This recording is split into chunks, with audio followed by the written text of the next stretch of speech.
수술을 해가지고 통증을 없앴는데 왜 또 아프다는 거예요? 자, 아팠던 이유가 근감소라고 생각을 해볼게요.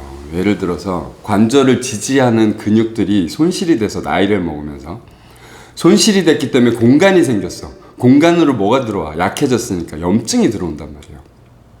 그래서 통증이 있었던 거야. 그리고 염증과 더불어서 뭐 무릎 같은 관절에는 또 연골들도 많이 마모가 되고, 그쵸? 그러면 마모된 연골을 대신해 줄 수 있는 근육이 있어야 되는데 근육은 없어. 그러면은 사실은 원인이 근감소에 의한 통증일 확률이 거의 90% 이상인데 수술을 하면은 못 움직이게 해놨으니까 근육이 더 빠지잖아요. 근육이 더 빠졌는데 어떻게 그게 나을 수가 있어요? 상식적으로 우리가. 그쵸? 그러니까 그게 아물고 나중에 이제 신경이 다시 되살아나고 통증이 다시 올 때쯤에는 더 아플 수밖에 없는 거예요. 신경이 살아났으니까. 오히려 더 아프다. 그럼요. 그래서 수술 한 번 한 사람은 없어요. 한 번 하면 계속 해야 돼요. 나이 먹고 계속 해야 돼요. 그러면 당연히 더 큰 장애가 오겠죠. 근데 할 수 없이 수술을 해야 되는 사람도 있죠. 당장 걸을 수 없어. 걸을 수 없어. 하지를 쓸 수가 없어. 뭐 이런 사람 수술해야 돼요, 사실은. 그래서 그것도 이 사람이 혼자서 홀로서기가 되고 걸을 수 있고 요 정도 상황에서는 끝내야 돼. 그러니까 수술은 거기까지만 시켜주는 거야. 그러면 이 사람이 걸을 수 있는 상황이 되면 이제 또 다시 근육을 붙여주는 재활을 해야죠. 재활이 정답이다. 그렇죠. 그렇게 자신 있게 말할 수 있는 이유는? 살려봤으니까.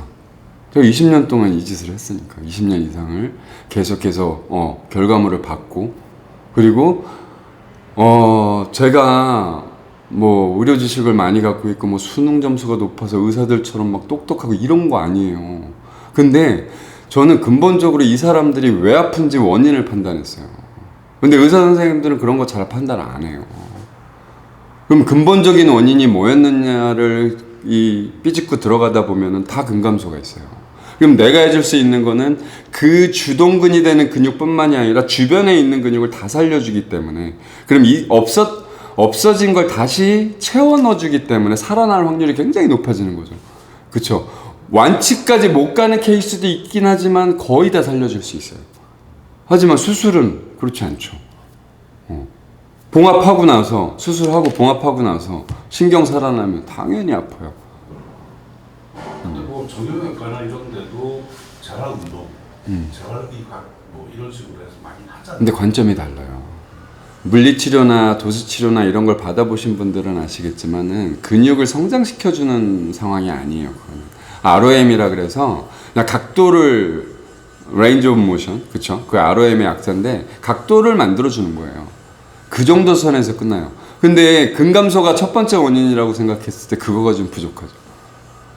그리고 그럴 바에는 그렇게 해서 다시 그나마 각도는 있었을 거 아니야. 각도는 있었는데 수술을 했으니까 유연성이 떨어져서 각도까지 이제 잡아줘야 되는 상황이 더 장애가 된 거죠, 어떻게 보면. 그쵸? 그럴 바에는 수술 안 하고 처음부터 그냥 근육을 만들었으면 완치될 수 있는 상황을 수술로 더 어렵게 만들어 버린 거죠.